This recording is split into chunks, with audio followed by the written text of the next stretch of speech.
Hello, everybody. Welcome to another exciting episode of Jimmy's Jambox. We're here. We're back at it again, and we're going to get on into it. But before we do, as always, please make sure to like, subscribe, push all the buttons, do all the things. You know, I don't know where they are, but you do, and I trust you. With that being said, here's a quick word from our sponsor. Organic herbs and botanicals, skincare and edibles, wellness for body and mind. The Brothers Apothecary. Fine teas and remedies. All right, thank you all so much for watching. Again, shout out The Brothers Apothecary. Make sure to click the link below and go check them out. I guarantee you're going to like it. And with that being said, let's go ahead and get on into it. Here is today's guest. Yo, it's Dior. What's up, baby? Let's get to it. Hello. Thank you so much for joining us. Of course, man. We here. Yeah, why don't you tell us a little bit about, who you are, where you're from, what you do, give us that Tinder profile of your involvement with music. Well, first off, man, before we get into that, I just want to say thank you for reaching out, trying to learn more about my story and what we've been doing. But you said, where does it all begin? No, just tell us a quick bit about who you are and what you do, and then we'll dig into what you do. It's a complicated question, you know what I'm saying? I think the best way to sum it up is I'm just a multi-dimensional creative, you know what I'm saying? A lot of people just overuse that word so much, and I think the biggest thing is to realize that's what I've been doing since I was little. So yeah, I find different ways to create more answers to problems and sometimes more problems, but I'm like the Wreck-It Ralph of just the local scene, you know what I'm saying? It's I love that. That's what I do. You know, my name is D Worthy, Dior Worthy, Demetrius. And I'm just here to tell more stories. So hell yeah. Yeah, no, I've been following you for a little bit now, and you definitely, multimedia creation is definitely your bag. You're making movies, you're out there putting the scene together, you're making music full time, you got a lot going on, and I'm super excited to get into it. But let's go ahead and start right in the beginning. What got you started initially? Did you start on music? Did you start on movie making, or did you do other things first? What was that like? It's when you say that, I don't know if you ever seen the Ashton Kutcher movie, Butterfly Effect, but it's that feeling. It's I'm going into my eyeball and just going back to my genesis. And I just come from a music creative background, you know what I'm saying? My mom used to be an animator for Disney. Oh, cool. You know what I'm saying? So it's just my grandma owned a dress shop. She used to make the outfits for the Temptation and Ohio Players and stuff like that. Okay. And then it's I just got blessed with some of the coolest people to look up to, my cousins and my family. So it's when I was younger, music, culture, clothing. Yeah. These sounds, you know what I'm saying? I grew up in the 90s, so it's I'm listening to this P. Diddy, I'm listening to Master P, I'm listening to, De La Soul, D'Angelo. And at the same time, it's you got Helly Hansen and Tommy Hilfiger.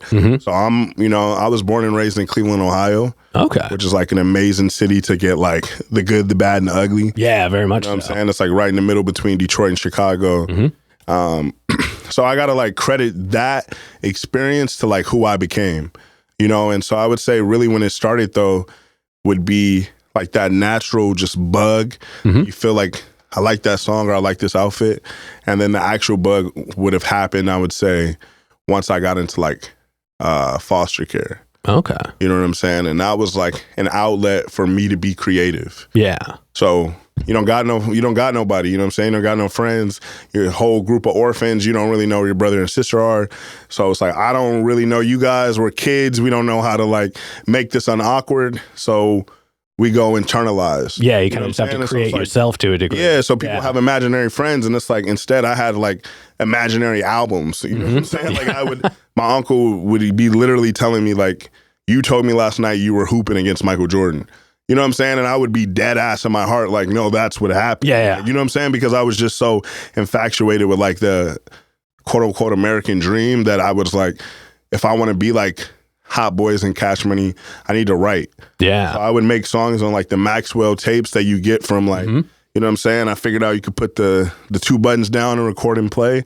And then I would just say stuff because, you know, it's like I would go to CD Game Exchange and like pick up these like No Limit Pit and Pixel covers and just like sit there like, this is just like the most amazing thing. This is like action figures, you know what I'm saying? Yeah. So like when I went home, I would go get my bandana and tie it, and then I'll press those 2 buttons and I'll just say gibberish. And I'd rather listen to that all day than listen to anybody else. Okay. So that's how it really started, you know what I'm saying? Yeah. So it sounds like, I mean, first of all, it sounds like you had influence kind of all over the place. You had so many like opportunities just to be expressive, which is really cool. But it sounds like music really was the anchor for all of it.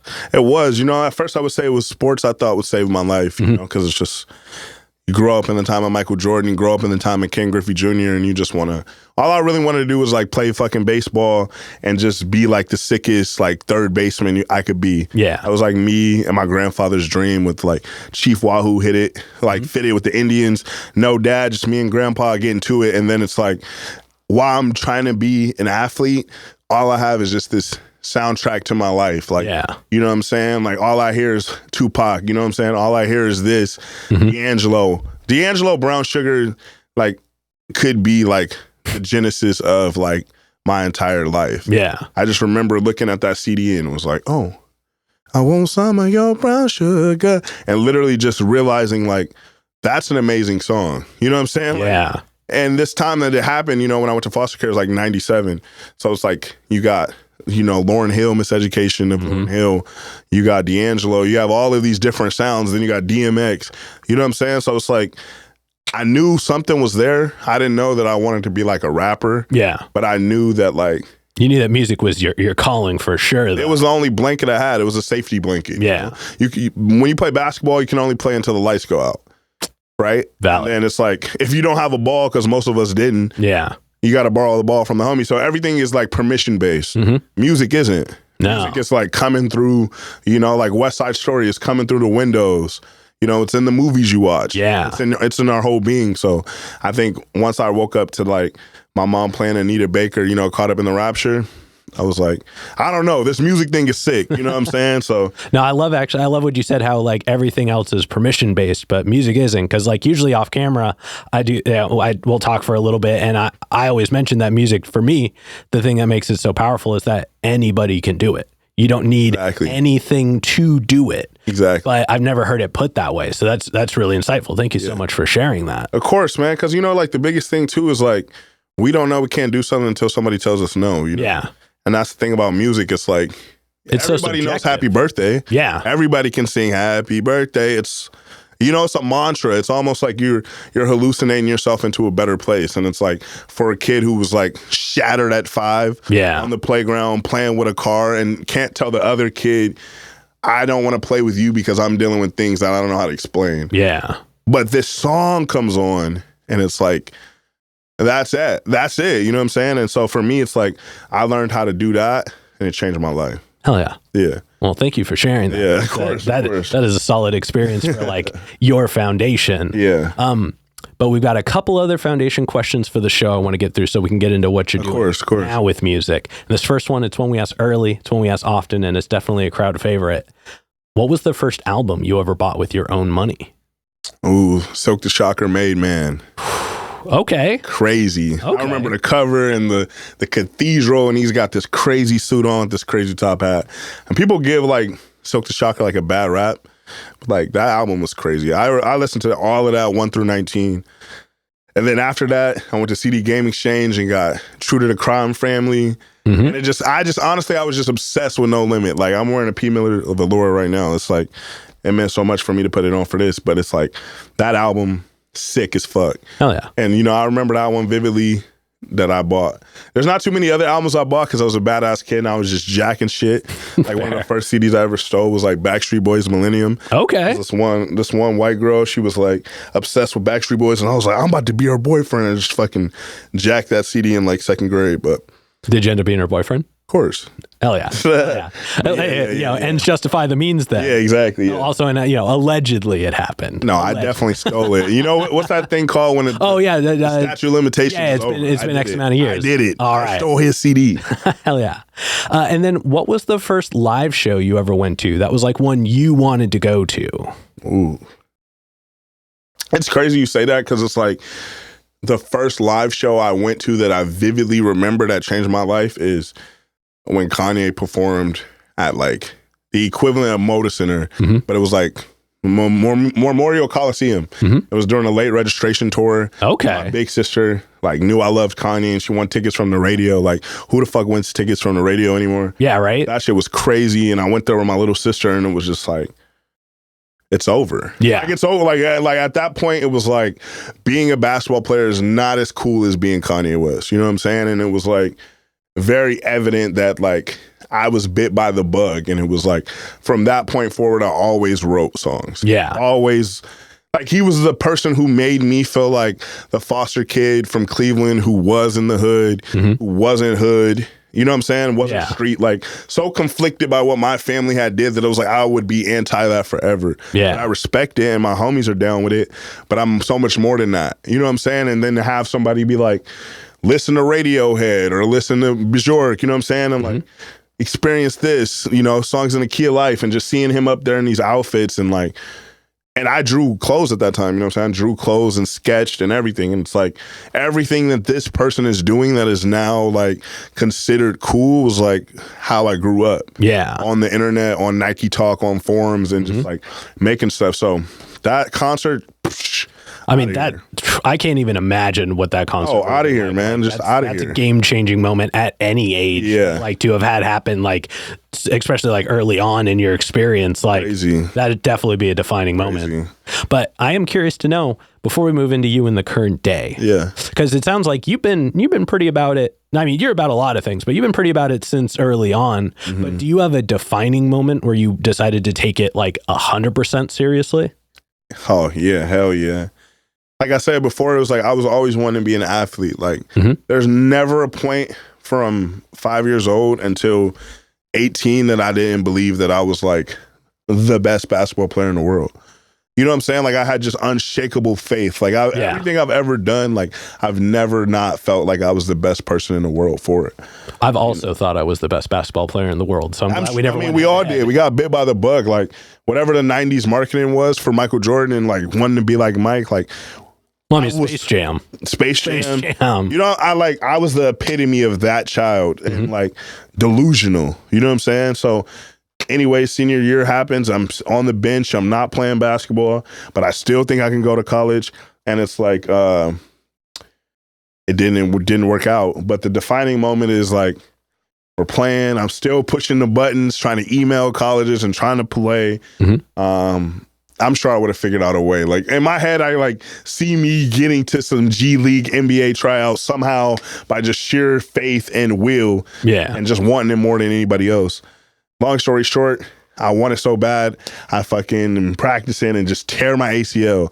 And I tore my first ACL in 6th grade, which is crazy. And then I tore my other ACL, you know, and that senior year. And it was just like, what the fuck will I do now? Yeah. It's like if you planned your whole life one way, you know what I'm saying? Like when all these people are like, I'm going to this college and I'm going here. And it's like, for me, I'm just like, yeah, I'm going to play basketball wherever. Yeah. That's it. And then I tear my ACL and I'm just like, I don't have a fucking idea of what I would. Yeah, there wasn't a backup plan. There was no backup plan. The main plan was so solid. The A plan and the B plan was to make sure that we never have a B plan. You know what I'm saying? And when it happened, bro, I was shattered and I just went back to those notebooks.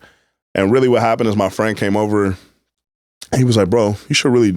Well, before that, I tore my ACL and I was like, I don't know what the fuck I'm going to do. That went on for a couple of weeks. And then I remember, you know, senior year, I went into class and this white kid named Kyle, he came up and did his presentation and he played a song for the presentation. And I was sitting like, mind you, I've made songs before doing the tape recordings. Yeah. And you know what I'm saying? But I never really did anything outside of that. I was like, how did you make that? And he was like, bro, all I had was like a Rock Band microphone that you just get from the game. And GarageBand. I was like, what the fuck? Damn. And then literally my homie and me, that's like senior years when I first started smoking weed, because I was like straight edge, like trying to be the best kid I could be. Like from my family, you know what I'm saying? My mom dealing with her addiction, my uncles. I was like, I just want to do this right. Yeah. I want to try to figure this out. And like circling back a little bit, that's how I ended up in the Northwest, is because my mom like got clean, got sober, and was like, forget that. Like, we're leaving Cleveland. You guys need to have a better opportunity. And then she's like, I was at school next day. She's like, we're moving to Vancouver. Okay. I was like, what? Yeah, that's, you know what I'm saying? Like, that's a big jump, and especially to like just suddenly find out. What? Yeah. After being back with your mom after maybe like a year. You know what I'm saying? Like, I think about it now in a mature way, but it was like, I felt so much resentment and so much hurt. And so like, why would you take me there? Like, I don't even know where it is. You know what I'm saying? But I'm telling all my friends, I'm like, we're going to Vancouver. They're like, the only thing they had representation was the Vancouver Grizzlies jersey, because we played NBA Live back then. So they're just like, oh, okay. When I said Washington, they thought DC. Yeah. They're like, oh, yeah, you about to be lit out there. And it's like, nah, man. There's another one. Yeah. And we got in that car and drove from Cleveland all the way here through Montana. Like, I lost like so many Jordans and clothes on the highway. Like, I remember seeing my mom just on the highway, just single mom, whipping a fucking Ford Explorer with like 4 kids, and just like, I'm getting a better life or die trying. And it was just like, stuff like that motivates me so much to this point where I'm like, I can't give up. And then you fast forward, and it's like, I meet a friend, he shows me, I'm like showing him my rhyme book, because I started writing poems for my friends and shit, helping them out with girls, always, writing some sweet shit. He was like, bro, this is hard. I said, bro, I need a rock band mic. He brought a rock band mic over, and that was 2010, and we made 100 songs that summer. Damn. And it was just like, I was addicted. And then I started making the songs and putting them on MySpace, and like, that's when I came up with D Worthy, and everybody was just like, yo, I like this. I'm rocking with it. And I started getting all these downloads and shit. And I was like, well, maybe this is it, because I'm better than all of y'all. You know what I'm saying? Like, and at that time in 2010, nobody really wanted to be a rapper. You know what I'm saying? Like, that's just when Wiz and all that stuff was happening, and Drake and all these different people.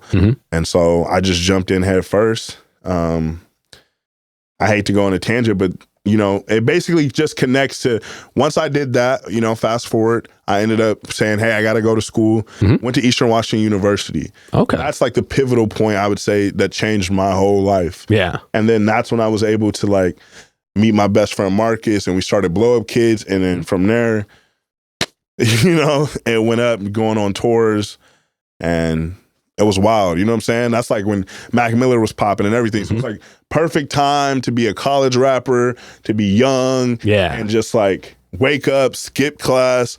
They had a studio at the school, and we just put everything, dude. We put the FAFSA money behind the music videos, and then if we got opportunity to go perform at a frat, we were doing it. Like, all we was doing is just waking up, drinking 40 ounces, and smoking weed, listening to Wiz Khalifa, and just trying to be like the best rapper that I could be. And that was like the most fun time in this whole thing, because you just have just pure bliss, because when you see that first like 1,000 downloads on a mixtape back on the Mediafire Z-Share days, it was like, holy shit, you know what I'm saying? And then everybody was like a journalist. Like, it was more integrity in the game. It was more people like you who like actually care about this shit, and really were just like, not, saying nerds in a bad way, but like, we did this. We geeked out. Yeah. We loved what we did. It wasn't just like we were trying to be cool. Yeah, you're passionate about the process. Of course. Yeah.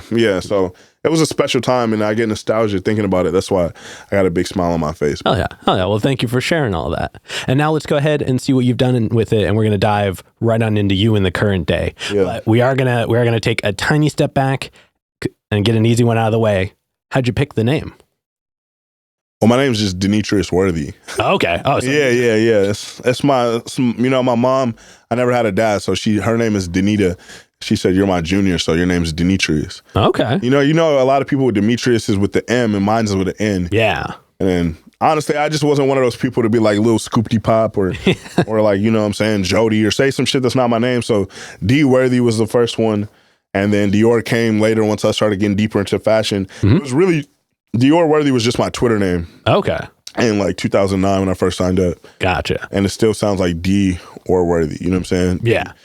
So it's easy. No, I dig that. I dig that. Yeah. I mean, and like aesthetically, it's I do this bit where I break down names a little bit, and like I said, aesthetically, it's pleasing. It's easy to remember. It's easy to spell, and it sticks. Like, you hear it, and you're not like, oh, just like it doesn't have Lil at the beginning of it. No offense to anybody with Little in the name, but like it feels unique without feeling like a hassle. You know what I mean? Yeah, and it was just easy. And, honestly, it's like, I never thought of it as so special. I just thought it was like natural, like you said. But once I heard people say, oh, that's really your last name, Worthy. Oh, that's really your last name. Yeah. And then being a father and having a daughter and being like, you're Worthy. It feels like, I want to get like a crest or something. You know what I'm saying? Like one of those things you could put up with the gargoyles and shit. It's a strong name for sure. And like it's cool to have your real name be in your music name. Like I think that goes a long way for people, especially when you have such a cool name, like Julian Outlaw, shout out Julian. Yeah. His last name actually is Outlaw. Oh, that's dope. So it hits a little bit different that like that's actually it. So eventually I'm just going to go by straight Demetrius. Okay. So, like when y'all see this in like a couple of years, just one word. Yeah. Just like for movies, films, products. Like I can see that as literally like a stainless steel fridge, just like by Demetrius. You know what I'm saying? So damn, well I'll buy one of those fridges when you make one. Yeah, I want to make that, and like I want to make a Kia. Hell yeah. Yeah. Okay, yeah, I dig that. Man, you really are like entrepreneurial in every respect. But it's not even for the money or the capitalism. It's more so just like things just need to be better. And I think that like certain people are chosen to do certain things. It's just the same way you were chosen to speak to me today. It's like, me and my partner, like Javier, like we talk about just like every day how things can just be better and flyer and dope. You know what I'm saying? It's like Steve Jobs made a lot of money and he made a lot of cool things, but it's like, it's the fact that it is cool. Yeah. You know what I'm saying? He didn't choose to just like, let me just make a Nokia, but like, let me make something that is beneficial, but also raises the whole taste level. And it had an aesthetically pleasing element. Exactly. It was like an industrial vibe. It was like industrial plus. Yeah. And with that being said, PSA, don't put no phone covers on those iPhones. Like, they're meant to be raw and natural so you can fill those natural corners. I just drop mine all the time. So that's a part of the process. It's going to get better, but you know what I'm saying? It's like when I see people walk around with these big old bulky cases, I'm like, I don't know if it was intended for it. It's like putting a car case on like, on your car, putting a case on it. It's like, that makes sense. Those engineers designed these corners, you know what I'm saying? So yeah. Hell yeah. Attention to detail to me is the most important thing. No, I dig that. Yeah. I dig that. And actually, that'll segue perfectly into this next question. Let's talk about your writing process. And we're going to break it up into chunks, but we're going to start right at the beginning. Okay. So when you get inspired, you're ready to make music. What do you do to get a track started?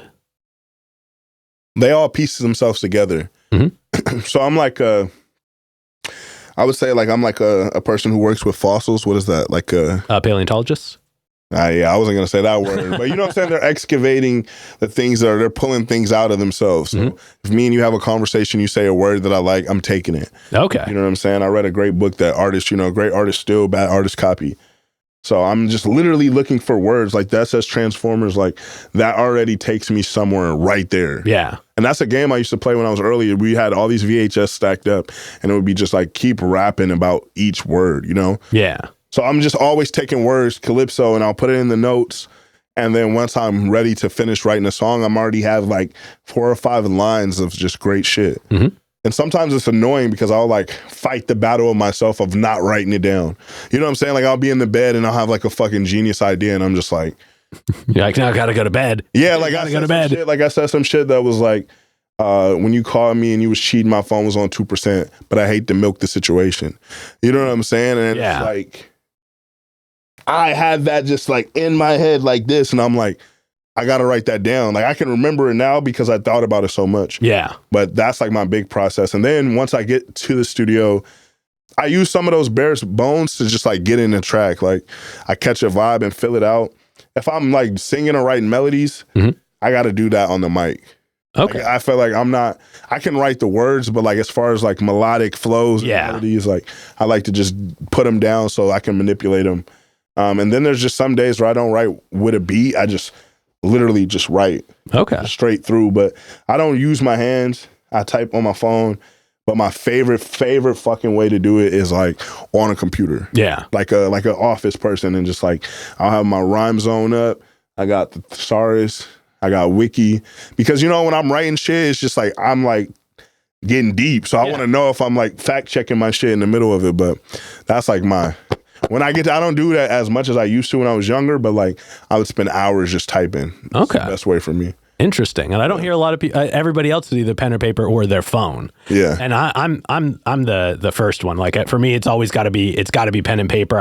That mnemonic of handwriting things. Even though my handwriting is garbage, like I can think faster than I can type, and I can write almost as fast as I can think. Yeah. But I've never considered going like full computer for it. That's actually really interesting because I can.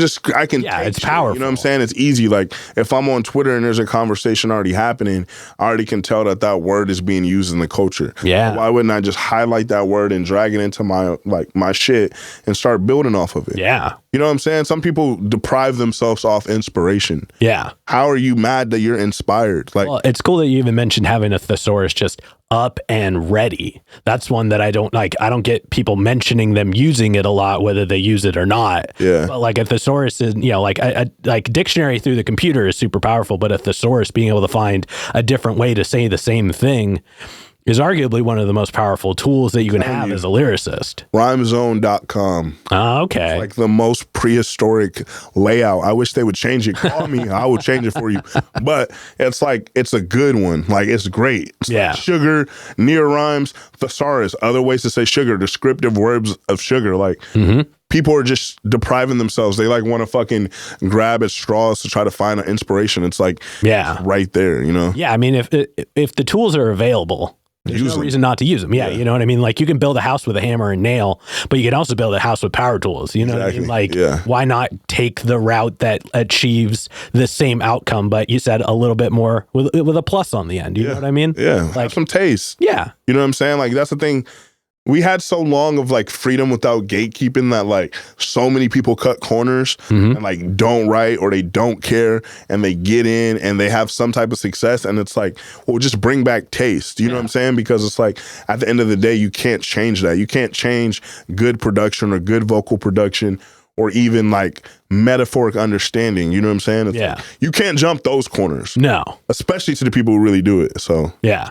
Well, then it's like, you can't learn, just as far as the physical writing element goes, you can't know a word until you've seen the word or heard the word or read the word. You know what I mean? Like, or felt the word. Yeah. So like, and you have to say it before you truly understand it, even if you don't say it the right way. Like, you have to have said it to really understand the power of the word behind it. So why not use all the ways to find words when your main thing is doing words? Yeah, and that's why I said feel the word. You know what I'm saying? How many people you know to say love and they never felt it? You know what I'm saying? That's another process of like, I'm saying sugar, but are you saying sugar? I'm talking about sugar I can see on my grandmother's cabinet in 1999 while Hard Knock Life plays. Yeah. What do you see? You know what I'm saying? And that's where it's like, dive deeper. And I hope that I encourage people, doesn't matter if you're on a local level or wherever you're at, but just dive deeper, because that's what me and my friends do. Like, we're picking at how can we like make this better. You know what I'm saying? Like, not even on some like corny like humanitarian shit, but just as simple as like, how can that be better than what you just said? Yeah. You know, challenge your people. I would say, for just throwing it advice to people, like, challenge your people. Like, make sure that your friends are not just letting you be what you were yesterday. Yeah. You know, that was a big part of my progression, is like, every single person I'm with want to be the greatest too, you know? Yeah. Yeah. Hell yeah. Yeah.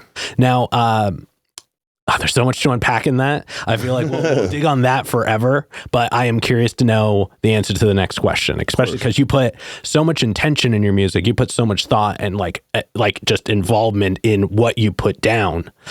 Once you have a track fully written, so it doesn't have to be recorded and released, but once you have it all written, how long does it usually take you to get to the point where you've memorized it enough to perform it? That's a good point. I would say I have to live with it. You know what I'm saying? It's not like I work such like as a machine where I'm just creating songs all the time. Like, it has to be a body of work for me to really like care as much, to like, not care, that's the wrong word, but like to be intentional about it being in a set list. Yeah. Or to be intentional about me making sure, because when I'm performing, I'm not just thinking of the song, I'm thinking of like the optics, I'm thinking of the outfit, I'm thinking of the visuals, what's the venue, and how do I interact with the crowd. So that makes a whole lot of deciding with the music. Yeah. So your set list is basically a piece of the production, not the the end goal. Yeah, my set list is the original score. Yeah. You know? Yeah. My set list is the film. So I think of like when I go kneel down like this, if you ever have a chance to look at my performance photos or things I've done, it's like if I'm wearing this type of armor and I feel this way, this song needs to allude to that. You know what I'm saying? I'm very big on making complex visuals that are simplistic. Yeah. You know what I'm saying? I have big ideas, low budget. But the thing is, low budget films and indie films, art house films are some of the best films we have. So it's like when I'm looking at the set list, that's all I see. And I'm kind of selfish in that regard because it's like I'm still building my fan base where I don't have too many crowd favorites, but at least I know I'll have crowd moments that they can remember. Yeah. Do you when you're like picking out tracks for your set list, do you see all those things? Like, do you like start visualizing each step, or do you kind of just like let that happen once you have everything put together? No, it's all in the same. Okay. I have synesthesia, so like when you know what I'm saying, when I hear sounds, I see color. Interesting. And it's the same thing as like with performance. So yeah. As soon as I do a song, I can perform it. You know what I'm saying? Even if I don't know the words, it's performance art. That's how I see it. So it's like, yeah, when we play the songs, most of the time I'll have a feeling. I always roll with my gut instinct. And I mean, with my, my A&R Javier, my other guys, Mark Jacobs and CJ, like, I'll play something and it's like a lightning bolt for all of us. Yeah. And that's why I kind of roll with the same collective, because it's like, that's the one where you jump in the crowd, or that's the one where the kid starts crying. It's like, selfishly, I have songs in my set list that I know someone's crying.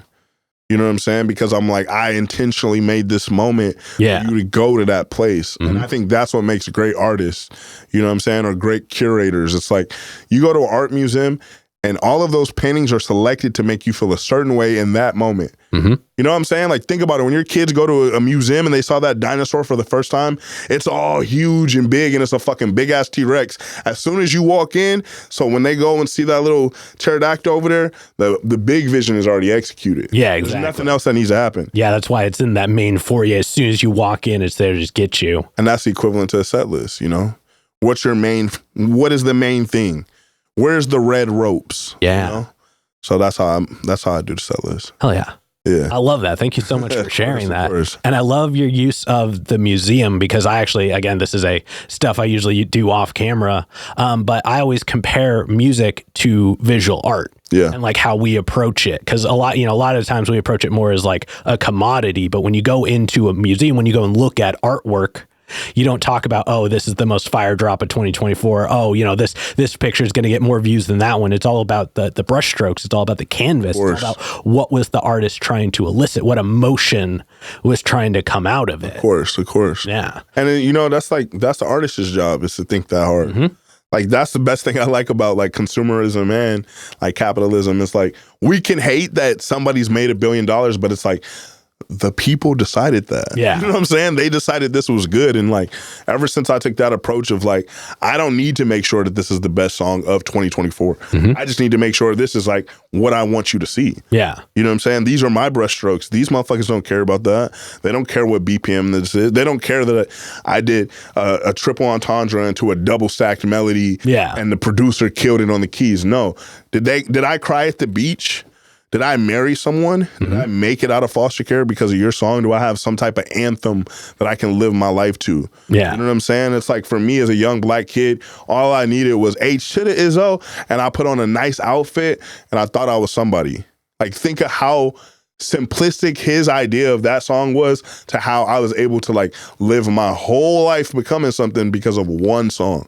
So for me, that's how I bubble it down. It's like, let me just be the coolest person I can be to myself, make the best song I can, perform in the most creative way I can, and the rest is up to you and God. Like, whatever you guys do, if you like it or you don't like it, cool, because all of my idols and people I look up to, most people hate them, and they don't like them in their time and realize that was the greatest thing I've ever seen. And I feel like that's part of my existence, is like, people will see me in this local scene and the things I've done, and will come back to it as a benchmark and be like, I get it. I was a T-Rex in the museum that when I was looking at, the Basquiat, over there that was so expensive, there was this T-Rex in the corner that was the biggest, smallest thing. You know what I'm saying? So, hell yeah. That's how I feel. I love that. Yeah. And, I got to circle back to something you said, because you're like, I'm not trying to put out the best track in 2024, but you've definitely put out a ton of music in 2024 already. Shout out to Mark Jacobs and Javier, man. If it wasn't for them, I was in my head for so long, so I needed someone else to do it. Fair. I mean, when I was listening through to your music, and I have it on, I'm going to scroll to my notes here to make sure I say it correctly. There was a moment in one of your freestyles. Which one was it? Where is it? I put my notes out of order here. I apologize. No, you're good. But there was a moment in your freestyle where, in the Idaho freestyle, they said, "Are you still making music?" That was your 6th of 7 tracks and a 3-track drop. Yeah. In the year. Like who is asking if you're still making music? Yeah. That's crazy to me. You make so much. I mean, in your time, you have 6 albums, 30 singles. You've got a great sound. It's super diverse. You've got a solid flow. You've got awesome beat selection. And I mean, just like even in your most recent work, where would I go from here? Like those 3 tracks are an experience from start to finish. Like it's not like you just kind of had a sound and you went for it. Each of them elicit emotion. Each of them express kind of a journey in such a short amount of time. Like it's not, they're not super long. Yeah, I appreciate that. But it kind of hit in a different place. Yeah. And before I go, because I usually do this bit where I pick out some tracks to talk about. Yeah. I want to dig into that a little bit. What was the inspiration? First of all, what was the inspiration to drop just the 3? And like, what were some of the intentions behind it? Can you tell us a little bit about it? Yeah, I mean, again, it just ties back to my team. You know what I'm saying? It was like, when you say Idaho freestyle, I circle back because I want to get into that answer, but they all built on each other. Mm-hmm. When I did Idaho freestyle, I was in Idaho living in a hotel for like 6 months with like just grinding, studio and no friends. Yeah. Like, so when I'm saying like, are you still making music? It's like all of the things that I do that are active, people who are like surface level are like, what's going on? And if you think about it as an artist, it's like that's the first question in this day and age someone asks you. It's like, it's almost like they're oblivious to what you actually do, but they're just trying to be relevant, trying to be kind. But it's like the underhanded compliment that like you can get punched in the face for. It's like, you still make, that's like somebody, you still do podcasts, right? Yeah. Oh, it's so like, cool. Like surprised that you're still doing the thing you said you were going to do. Exactly. And it's like, you're still working at that one place that you hate, right? And is everything good with that? You know what I'm saying? Because it's like, because I didn't reach a certain level on the totem pole, it's like, you still doing that? Almost, you know what I'm saying? It's like, it seems kind, but it's the same as like, and it's like we're doing the Spider-Man meme to each other. It's like, you still work at that place you hate, right? At the call center. Yeah. But it's like, when you get like, when I come back to my team and I have stacks of songs, like if Heaven Had a Cash App, it's like, I made that at a certain period, you know what I'm saying? And I made Crimson at a certain period. And I made Where Would I Go From Here? And it's like, shout out to Javier again, my new A&R, who just was like, these are the best collection of music. Because he listens to all of my music. Same with my other team. It's like, me, I don't listen too much to like my music after it's done. Yeah. It's more back to, you know what I'm saying? I'm a futurist, I don't live in the past too much. So every song I'm like, next song. Yep. Next song, next mission, next objective, outfit, video, whatever. So when you have people slow you down and it's like, that needs to go. Because if Haven't Had a Cash App in my eyes was like, that's a big budget album. That's like a shot at the like industry. I'm here. Yeah. And it's like for somebody to be like, just release it, bro. Just let people have it. And it's like, it was a good feeling to get it off my chest. And it's good, like you said, it's all emotional and intentional. Because every time I shoot at the basket, I'm shooting. I want to get out of where I'm at. I want to go somewhere else. And I want to be able to like, I want to be able to give the world what I know I'm here to give the world. Yeah. So even you appreciating that music, it means a lot. Oh yeah. Well, I mean, thank you for putting it out. Yeah. But like I said, thank the guys, man. Shout out to the team for that one. Yeah. But I do want to dig into some other tracks because, like I said, I usually do this bit where I pick out like one that I really dig. I have a note on one, and then I have 2 I actually picked out. Yeah, let's do it. So the first one was, man, my notes went all out of order. I apologize. The Scarecrows. The way that it opened with the vocal and then the flip into the beat. Yeah. That was so good. Like I had to re-listen to that track a couple times just because I was like, I mean, don't get me wrong, it's a solid track. Yeah. But like the way it just grabs you with that beautiful intro, and then it just becomes the beat. Yeah. Like that just grabbed so well. Like it just I love that. Yeah. I loved that. I appreciate it, man. Like, again, another time where it's just emotional moments. You know? It's like, you know, heartbreak. All of my music is really about love, heartbreak, you know? And that's what the Scarecrows are. It's like the people who just are watching you, feeding on you, on your downfall. You know what I'm saying? Like, that's why the intro is like, everything I could never tell you was created in the midst of me, like, being in the hotel wanting to end it all, like, committed suicide. So it was like, that EP is literally everything I can never tell you because I'm not here. That was the initial goal. It was during our recent snowstorm, and I was just at my lowest point. And I was built up a collection of songs that I had that I'm like, this is that letter to that person who made me feel this way. Damn. You know what I'm saying? So it's a hope, a dream, and it comes on like that. Yeah. And then it's like, you know, you get your masculine energy after you're down, and it's like, I don't care if you like this person, this person, this person. And that's why even if you see the video, it goes from like us being hidden to us like jumping the camera. It's just because it's like that natural aggression of just like, I don't think you understand that I'm one of the like most special people in the world. And if I invite you into my lexicon, it's, you know, Hakuna Matata. Like, you know what I'm saying? You're equally as great. I wouldn't sit down with you if I didn't believe in what you do. You know what I'm saying? So the Scarecrows is that. It's like, you know what I'm saying? We're the scary thing in the field, but understand we're in the field with the pumpkins and with the roaches and with the rats. And one day you're going to wish you was with the Scarecrows. So, damn. You know what I'm saying? But hell yeah. It's all unintentional, but intentional. You know what I'm saying? Because it's like, there's no way I sat there and was like, I'm going to drop this in 2024 and it's a fucking banger. It was more so like, it feels like how I feel. I'm sad as shit and it has a cool beat. I guess I'll release it. You know what I'm saying? But then I look back at it and I'm like, yeah, that was hard. It just hit. Like, I appreciate it. That's not even the track I like wanted to make notes on. I just had to bring up that moment because it just grabbed me so good. But the two tracks I want to talk about, first one, Pomegranate Forces, off your 2023 album, Tell. I mean, the beat was so smooth, and you were somehow, you were like gassing, but cruising on the beat the whole time. Like, just the way you were moving, it never gave up, but it never like ran away. You know what I mean? You were just right in that pocket, and the hook just grabs you and keeps bringing you back. I've been hearing voices, Pomegranate Forces. You know? Again, battling my own inner demons and like putting it over a smooth landscape so everyone else can enjoy. But like, real truth of the matter of that story is I had Time Will Tell done in March 2020. I went to LA to meet with 2 potential labels who could support it. And at that time, I was probably like my most healthiest, best music. Well, not, you know what I'm saying? In that time, ready to go. Yeah. And like ready for these meetings. And the pandemic happened. Oof. Literally like Rudy Goldberg, like I'm sitting in my homie's apartment in LA and that all happened. It was like NBA shut down and we're like, what the fuck? And then we went to the restaurants and it was like, we're like afraid to like touch shit. You know what I'm saying? We didn't even know about masks. They're calling me, telling me that my daughter can't go to school and they're out of toilet paper.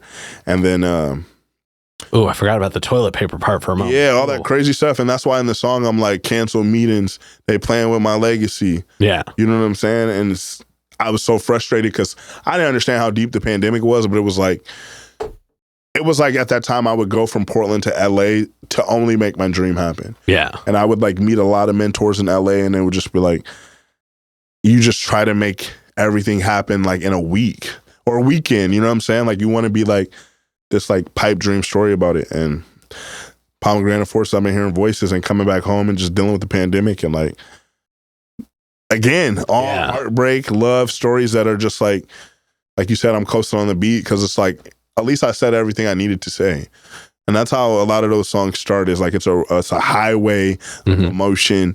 And like, you know, they get on me, Javier gets on me, he's like, bro, just stay on track sometimes. But it's like that like schizophrenic, like ADHD flow that I have of just like here's everything. It's like fucking, you know, like your fucking dishwasher just has all types of shit in it. It's like that. But those would be my favorite songs too. Hell yeah. Yeah. Yeah, no, like I said, It feels like the beach too. Yeah. Actually, yep. Yeah. Damn. Yeah. That is the perfect descriptor. Yeah. So it feels like Cali. It feels like that time. And I just remember we always do this one thing that's like very special to me. Whenever I finish the album and I'm in LA, we always do a Beverly Hills drive to it. Okay. And we just like drive all by the houses and we just listen to the album. And this particular time, we just was in my homie's Tesla. He's a very successful dude. And I was just like, yeah, bro, it's about to happen. Hell yeah.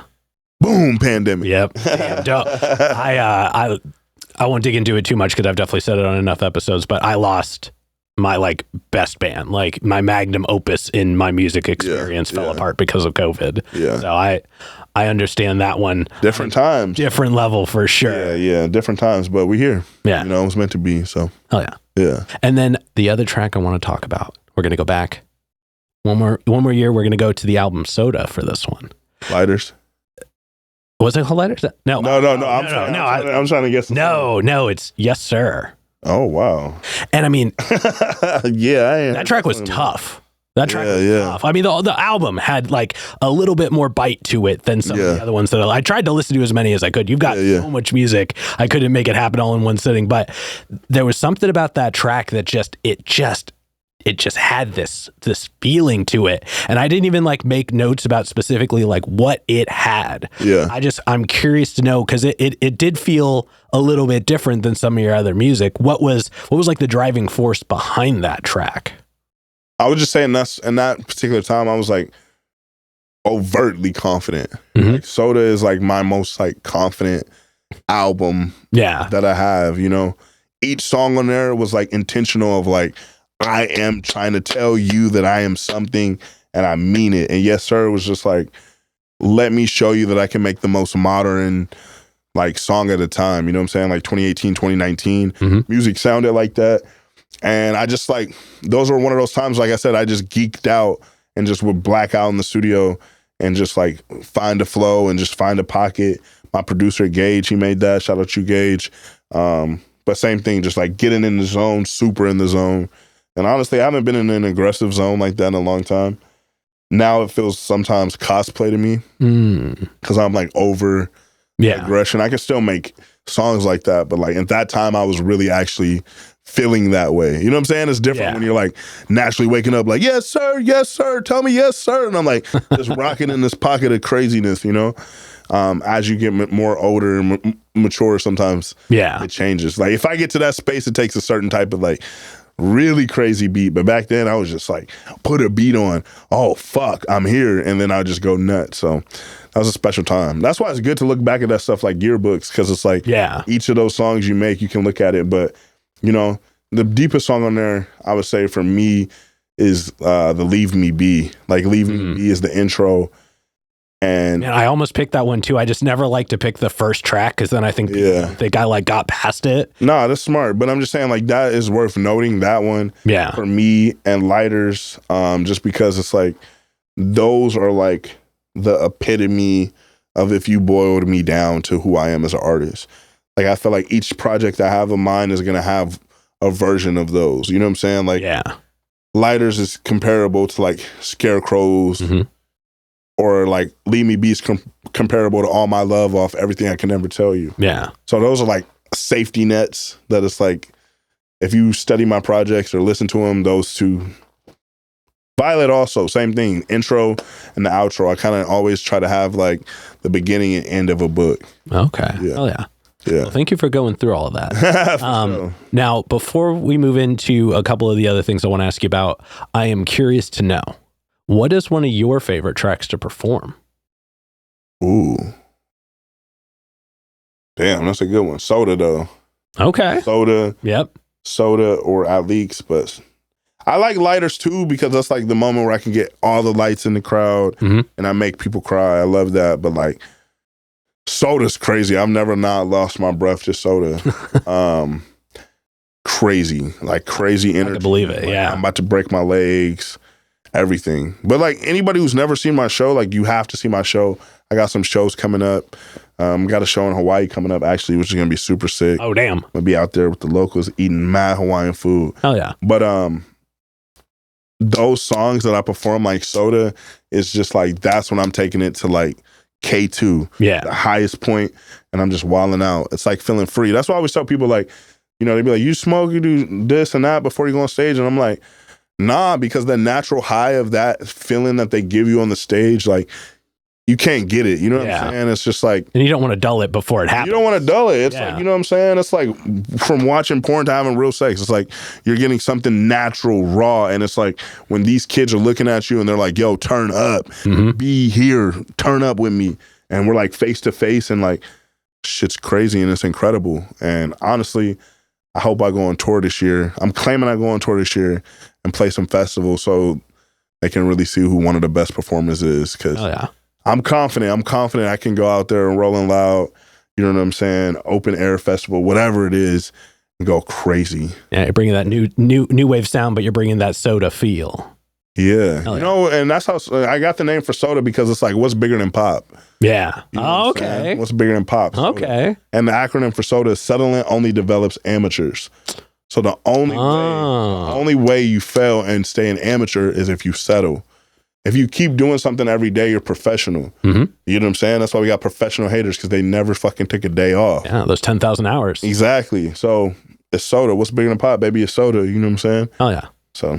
No, I love that. Yeah, Thank you so much for going through all that. Of course, man. It's my story. I appreciate you asking me, because it's like I sit at home all day and I'm like, I just need someone to give a fuck about what I'm doing, because it's so important. And not from like an egotistical standpoint or like a narcissism, but it's just like, this is what is happening in your city that you should either latch on to, reach out to, or just simply be inspired. Yeah. You know what I'm saying? Because when I was growing up in Portland or Cleveland, I wish I had somebody who aspired to be like Jay-Z or somebody closer to me.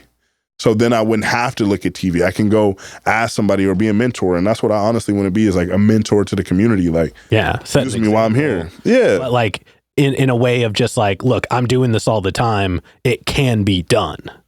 Exactly. And that's like one of my biggest like pet peeves, were people who just hit me up and they're like, let's work, let's do it, let's work, let's do it. And it's like, we doing it. Yeah. Like, come on. Like, what do you want me to like reach back for? But it's like people like you who are consistent, like, hey, this are my times, these are my availabilities. I'll work with you. I'll be flexible with you. It's appreciated. You know what I'm saying? To work together. So long story short, I'm shooting you appreciation too. For what you do for the artist, man. Thank you. For sure. And I mean, honestly, it's for it. I mean, I'm not going to talk about me for too long, but it's for moments like this, because, like, you know, your story is really inspiring, I think, and your approach to it is really a good example of just like, you know, I hate to use the term the hustle as just like that, like, term, but it is. Sure. It's like you are leaning into that, and I think you're really putting a lot into it, and you're getting a lot out of it. Like, just listening to your music, like, there is, I listen to a lot of music. For the first year of my show, I showcased 3,200 songs. Yeah, on my platform. A lot of music. Bro. 32 out of 5,600 potential songs. Yeah. So I listen to a lot of music. I have an ear for it. So when I'm listening to things, I'm not just listening to the lyrics. I'm not just listening for a good beat. I'm listening for the space in between. Of course. Like, what's missing? What's there? What makes this track interesting? What makes this track stand out? And a lot of your music consistently checks a lot of those boxes. It's got depth in all directions. It's not flat. It's very spherical. And so, I mean, like, this is, I guess, my moment to give you flowers. Like, thank you, man. You're and I always start from the bottom up. So I go, what's oldest to what's newest. And it's cool to me that you have growth. You know, you go and check out your old stuff versus your new stuff. There is progress. Yeah. But from the beginning, from, 2012, when you put out your first stuff, in like 2019, when you started moving on to like big stuff more full time, there's always been this layer of like capable in the sound. I appreciate it. Yeah. Yeah. So that's just, like I said, that was just I appreciate it. And I appreciate you and other people in the journey who've done that since 2012. You know what I'm saying? That's another big part of like keeping it going. Like, you need somebody to be like, hey, you got it. Yeah. Hey, you got it. Hey, you're doing good. Because it's like, I don't blame some of these people who they make music and nobody fucking supports them and then they quit. Like, Yeah, of course I'm gonna quit. Like it's me versus everybody. Yeah. And then the person who does do it, it's like it's amazing. But thank you, bro. I appreciate it. Oh yeah. Yeah. But now let's go ahead. Let's step away from the music for a second. You've got a film coming out today, actually. Yes, sir. Microfilm. Yeah. Tell us a little bit about Tears of Blood. Man, so I'm not going to say too much about it because I'd rather you see it, but I will tell you that it is a new genre that me and my team are like very committed to creating, which is the microfilm genre. Mm-hmm. I'm sure other people maybe said it before. I don't know. If so, coined us as the first to really present it. Yeah. Can you describe to us a little bit of what you mean by that description? Yeah, so a microfilm is basically picture if you never had to leave Instagram to watch your favorite TV show, you know? And not in a long form, but if you got 30 episodes that are a minute and 30. Okay. You know what I'm saying? So each, instead of us, like, our biggest thing is like, we got to make these contents, we got to make these reels, we know the game, we got to do it. But it's like, we want to be Scorsese. Like, we look at films and, you know what I'm saying? Like, I told my homies I wanted to be like Tyler Perry and they started laughing at me. But it's like, no, it's just the seriousness of like what we're doing. Yeah. And how can we dictate and make it better? And so with microfilms, it's like, we don't have that much of your time. Mm-hmm. And time isn't guaranteed. And if there's already so much long form, what is the smallest piece of content I can give you that has contextual stories that you can leave the platform and come back and get the next one? Yeah. You know what I'm saying? Because they always pitch binge. Oh, I watched the whole shit. 7 hours. As a true creative, I don't have fucking 7 hours and I have fucking some form of ADHD. I got rid of all my streaming services, so I can't watch anything because I do this all the time. Exactly, but you got Instagram. True. And if you like what I'm doing, then you're going to go, oh, well, damn. And then swipe. Well, damn. And then swipe. And before you know it, you didn't watch the whole movie. Yeah. Microfilms. Damn. Yeah. That's super cool. Yeah. Yeah. That's a... Yeah. You kind of just blew my mind. Like, I'm trying to like imagine the aspects of what comes from that concept, and it's kind of blowing my brain a little bit. That's incredible. Yeah, because I mean, that's where we're already headed. That's the thing is like, whenever you think of something, it's like, that's where we're already going. Yeah. But like, imagine if HBO didn't force you to get a subscription. Just watch the film on the platform you're already on. Yeah. And it's cool because you can pick up where you left off. It's almost like you created a chapter book in video format. Exactly. And you also see more because you know it's shorter. Yeah. So now you're more in depth. When something's long form, it allows you to have lapses of unattention on the screen. Yeah. Or the characters, you know? Or you're going to look away because you're like, oh, I'll just listen forward and look at your phone. But like if you have to move to the next one each time, you can be like, all right, I want to pick up from here. And you're going to move to the next one because you're interested to see what or the it just loops, right? So it just loops. So whatever moment you were in, it now loops. Yeah. So now I'm getting double the effect of whatever the scene was. So microfilms is something that we're committed to. And a lot of the music and videos you've seen already have been that type of style. Mm-hmm. This is the first time we're going to premiere to let people see. Again, a heartbreak love story. Tears of Blood was already on Everything I Can Never Tell You. Mm-hmm. And I'm just excited. And I'm excited to bring things that are on Instagram into real life. I think it's super powerful. Since COVID, community and having people meet the artist face to face. Yeah. And then go home and experience it again, I believe that's tremendously powerful. Man. So, yeah. That is awesome. Yeah. So I'm excited about it, microfilms.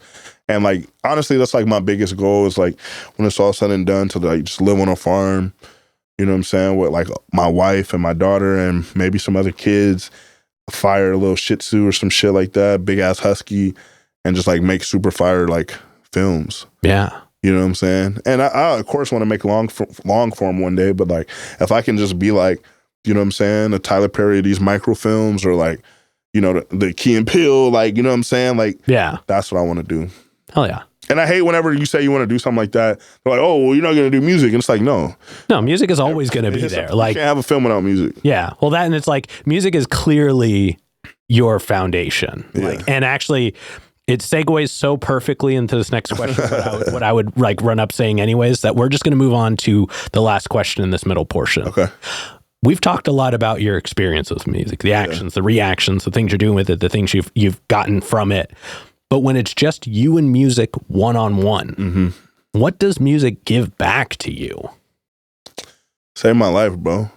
Like I said before, like just being alone and being like back in that foster group home and just like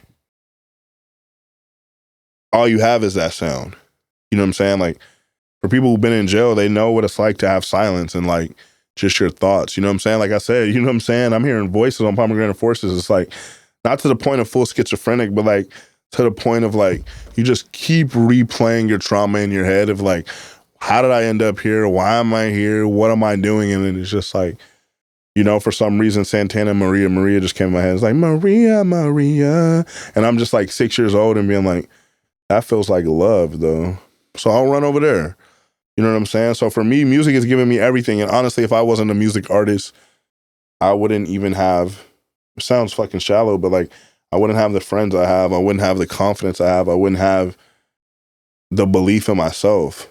You know what I'm saying? Like, this is like the greatest gift that I didn't expect to get. Like, listening to music is one thing, but like being a musician and being able to be considered, you know, to some people, one of the best at what I do, that is humbling, but it also is just like, damn, this shit has saved my life. Like, because I could write you a million journals and I could write you a million poems, but it's like being blessed to like do what Grandmaster Flash did and like put it over a beat and like being blessed enough to like be a part of the culture of hip hop. Like, music didn't save my life. Hip hop saved my life. You know what I'm saying? Like, I'm a child of the culture. I'm a child of hip hop, and hip hop saved my life. You know, music, of course. You know what I'm saying? Like I said, I love Tom York, Radiohead.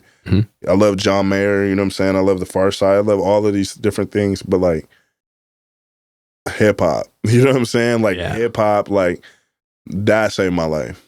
So thank you, hip hop. Hell yeah. Yeah. Well, thank you for sharing that. I should have some like Adidas untied, no laces. Yeah, we'll get one for the next time you come on. Yeah, facts. I put them around my neck. Hell yeah. Yeah. But that being said, we're going to go ahead and we're going to move on to some hypothetical questions. All right. And for these, sky's the limits. The questions are all made up, so the answers are allowed to be as well. But this first one's pretty straightforward. All right. If you could work with any one person, the only requirement is they have to be alive. Yeah. Who would you want to work with, and how would you want to work with them? Can I say 2? Yeah. Shit, can I say 3? I'm gonna say 3. All right, we'll end it at 3. Yeah. So first one came to mind was Stevie Wonder. Okay. I listen to songs in the key of life a lot. And if you listen to that song, that just like that last second half of the, like, it's like 7 minutes. He's like scatting. It's like the closest thing to like a soul freestyle, and it's just like so much pain and texture in there. And I think with him not being able to see, I'm curious what he would tell me that I need to pull out of my soul to make music without being able to be visual. Because I rely on visuals so much. Yeah. So to be with someone who doesn't have that, that would be powerful. Second one would be John Mayer, because his songwriting is impeccable. Again, same thing with soul and just like pain. And I'm Gonna Find Another You. It's one of my favorites. And then the third one was Pharrell. I mean, I love Kanye. Ye is my favorite. I would definitely love to work with Ye, but I would definitely love to work with Pharrell again, because working with a producer who has that type of texture and complexity, and also just experience of being outside of the box their entire life. You know what I'm saying? Those 3, Stevie Wonder, John Mayer, and Pharrell. Hell yeah. I would love to. Oh shit. I'm sorry. I got to say a 4th one. All right. Because they never put women in their top 5s, but I would say Lauryn Hill for sure. Hell yeah. Like, Lauryn Hill reminds me of my mom. I wrote her a letter when she went to jail for tax evasion. Lauryn Hill was like one of my favorite people in the entire world. And Miss Hill, I love you. Like, you know, one of my kids is probably going to be named Lauren. So Lauryn Hill, Stevie Wonder, John Mayer, and Pharrell. That would be an incredible writer's room. Oh, like if you put all of them together. Slim Remy on the fucking keys and shit. Like, yeah. Damn. Come on. Damn. All right. That'd be one of my greatest albums ever. Anything that came out of that room would be some of the greatest anything ever. Even if you just think of the production side of it, you just had the production of Stevie Wonder and Pharrell, have Lauryn Hill do vocals with John Mayer, which would be insane. Yeah. Fucking. Yeah. Damn. Yeah. Damn. All right, everybody, we need to make that happen. For sure. God willing. Hell yeah. Circle back to this. And then subsequently, who's a local artist that you're aware of that you haven't gotten to connect with yet, but you would like to? Damn, that's a good question. You know, I got love for all of them. I think the one that comes to mind is Win. I work with her in a few creative capacities, and I just like that she just is a risk taker. Yeah. She's not afraid, and she's just swinging for the fence. And she's making it happen right now. Yeah. She's making it happen. She's putting in the work, and it's really paying off. Yeah, so she's super fire. I want to work with Dante Thomas and Boca. I definitely like what they do, and you know what I'm saying, they're close friends. Three-way Hef is super tight. But really, I'm down to work with whoever. You know what I'm saying? It's more so like these interviews, like, hit me up, dog. Like, you're accessible. Like, I'm accessible. I'm here, but I'm not here. But I'm like, if you come and you're ready to work, bro, like, I'm ready to get it. Like, any of these like young kids who got music, send me your music. A lot of people I do try to collab with, but I do more of my stuff by myself. Yeah. But I'm open-minded to all of them. No, and I think like just based off of the conversation we've had, like a conversation I think could even go a long way just as far as like, hey, this is what I'm doing. This is what, like, if they can bring to the table, like, this is what I could see you doing for this. I don't see you just turning it away based off of the start of the conversation. Yeah, you know never that. I'm here to help the people. Oh yeah. And then for this next one, like I said before, sky's the limit, and it's pretty literal in this sense. But if you could perform anywhere in the world, and you wouldn't have to worry about crowd access or building stability or power, it's guaranteed the best lineup, guaranteed the best show, and it doesn't have to be a venue. It could be anywhere. That's fire. Where would you want to perform? That's super fire. Damn. That's super fire. Damn. You kind of stumped me with that because it's like I just think of so much, but I think performing in some capacity by Christ the Redeemer would be super sick.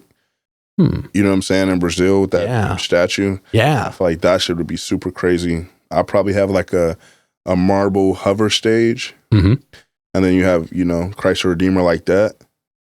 And it would be sick if the fans could sit above it though.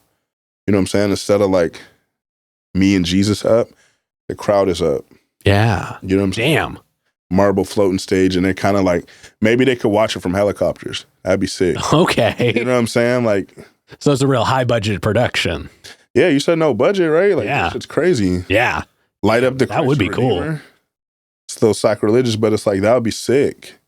That would be super sick. I think if not that, I would take it back to Cleveland and perform at Geauga Lake, which is like a super sick amusement park. And then I'd do it for the kids. It'd be all free. I want the whole park packed. And I'll perform on a roller coaster. Just each song is on a different one? Yeah, but it wouldn't be like the ones like that. It'd just be more like... Yeah. Like, I would like it to be like how, like, when they do at Disney World where you go on the ride, like the Indiana Jones and shit, and you go through it. Yeah. You ever seen, what is that music video, bro? Oh my God, I love it. It's a Michael Jackson music video. You know which one I'm talking about? Where he's like riding through and he goes through his teeth and Bubbles the chimp is there. It's like a whole music video, and they like, I used to watch that on MTV just like...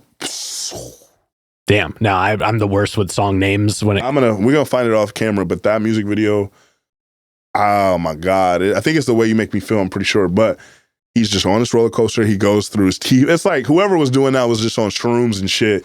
And Michael was with the shit, but something like that. Hell yeah. Yeah. Christ the Redeemer performance would be sick though. That would sick be wild. Merch with like Jesus on the back like that would be sick. That would be wild. Yeah. All right. And then to wrap up the hypothetical questions. Yeah. If you could get one more album from anybody, they could be alive, they could be dead, they could have not put out an album in 100 years, they could have put out an album yesterday. Yeah. Who would you want an album? Frank Ocean. Woo! You had that ready. And such a good answer. Frank, bro. Yeah. Like, make us cry again, bro. Like, Frank is probably the only, like, I could have put him in that fucking top 5. Just pure artistry. Same thing as me. He drops with magazines. He drops films. Whatever he has, dog... It's like earth-shattering. Yeah. Two albums in like, what, 12 years or something like that, and they just both critically acclaimed, both amazing stories that you can play at any time. He's never left our attention. Yeah, and just put on any movie and play his music. Yeah. You know what I'm saying? Or like, get super high with someone you love and listen to that music and tell me that you wouldn't have a like spiritual experience. It's like, there's no way. So do whatever ayahuasca you need to do, Frank, and come back, and we're ready for it. Hell yeah. And I would love to be on a Frank album.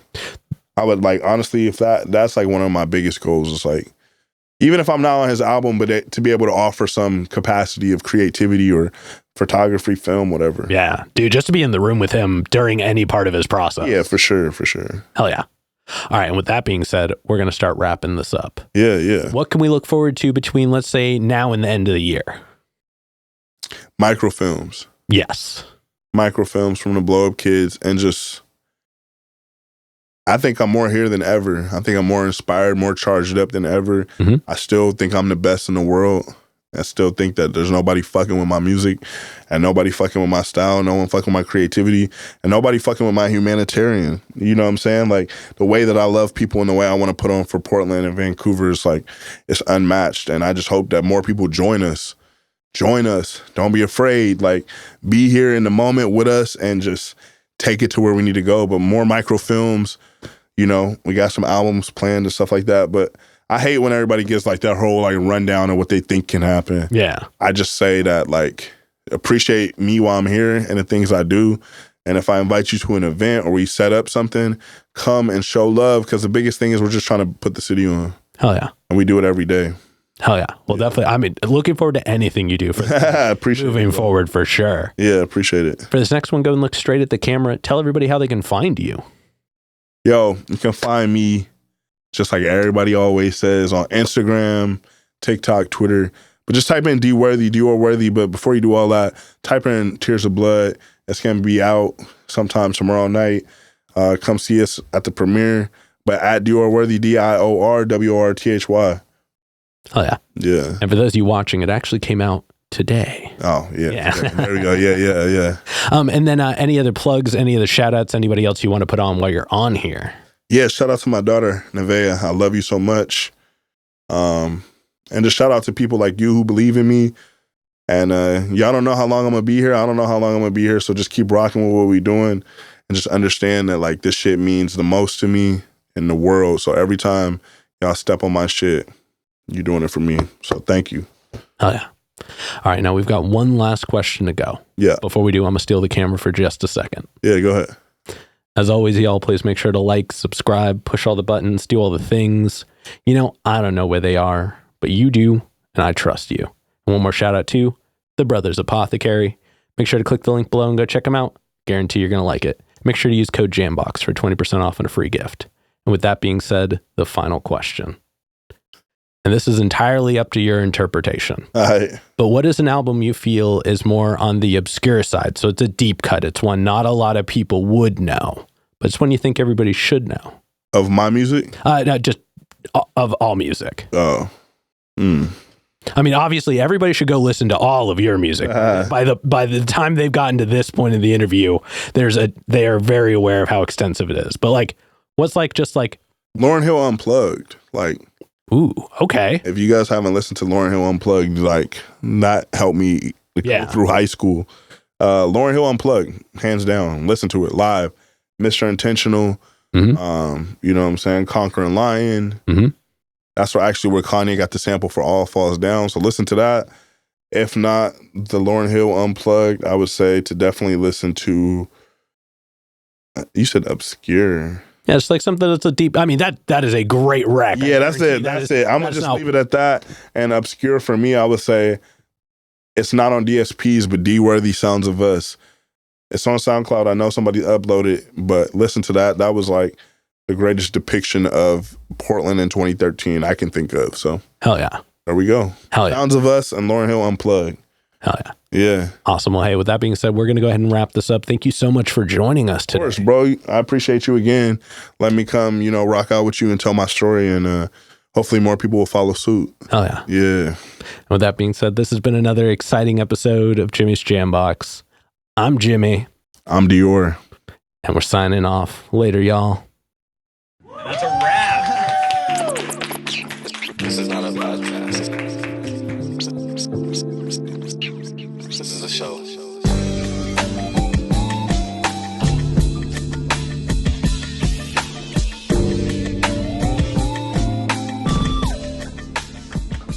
Keep jamming.